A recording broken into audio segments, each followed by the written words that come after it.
안녕하세요, 글리입니다. 흔히들 생활비, 정산이나 자금 관리 등을 하면서 가족 간의 계좌이체를 아무런 생각 없이 하는 경우가 많은데요.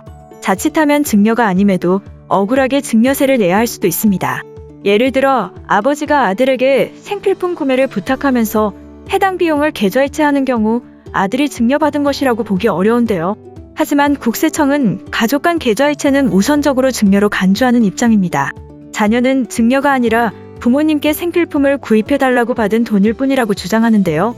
증여가 아니라는 증거를 납세자가 제출하지 않으면 실제로 증여가 아니더라도 증여세를 내야 할 수 있습니다. 반면 배우자 간 계좌이체는 상황이 다릅니다. 일반적으로 배우자 간 생활비 지출을 위해 부부 중 한 사람의 계좌에 생활비를 계좌이체하는 경우가 많은데요. 이 또한 국세청에서 증여로 간주할 수 있습니다. 하지만 경제 공동체인 배우자 간에 계좌이체가 많은 것은 당연합니다. 따라서 배우자 간 계좌이체는 증여로 추정할 수가 없기 때문에 증여라는 증거를 국세청에서 먼저 입증을 해야 과세를 할 수 있는데요. 배우자 간 계좌이체 사실만으로는 증여로 볼 수 없으니 자유롭게 계좌이체하셔도 되겠습니다. 그렇다면 국세청은 언제 가족 간 계좌이체 내역을 조사하는 것인지 알아보겠습니다. 아버지가 아들에게 돈을 계좌이체한 경우 국세청이라도 이것을 바로 포착할 수 없습니다. 현금 입출금은 하루 1,000만 원 이상인 경우 국세청으로 자동으로 통보가 되지만 계좌이체는 금액 상관없이 국세청의 통보 대상이 아니죠.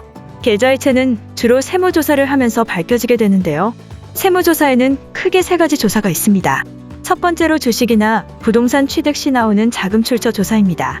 이때는 보통 자산 취득 시점 3년간의 계좌이체 내역을 조사합니다. 두 번째로 사업장 세무조사는 개인 사업체를 운영하시는 분들만 해당되는데요. 매출 누락을 확인하기 위해 5년간의 계좌이체 내역을 조사합니다. 세 번째는 상속세 세무조사입니다. 이 상속세 세무조사가 가장 무서운데요. 무려 조사 대상이 10년이기 때문이죠. 이는 물려받을 상속 재산만이 아니라 과거 10년 내에 가족에게 증여한 재산까지 포함해서 상속세를 계산하기 때문입니다.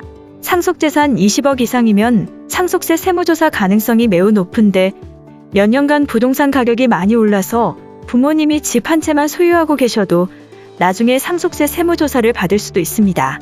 상속세 세무조사 중 10년 전의 계좌이체 내역 때문에 국세청에서 증여로 간주되어 과세 대상이 되는 경우가 종종 있습니다.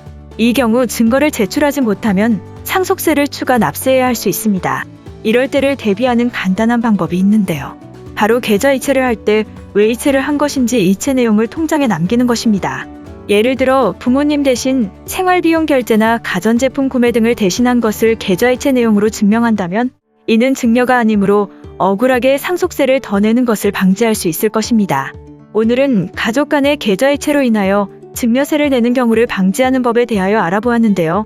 가족 간의 계좌이체로 인하여 증여로 간주되는 경우를 방지하기 위하여 계좌이체를 할 때 적어도 이체 내용을 통장에 남겨 해당 이체가 증여가 아니라는 자료를 미리 준비하시기 바랍니다.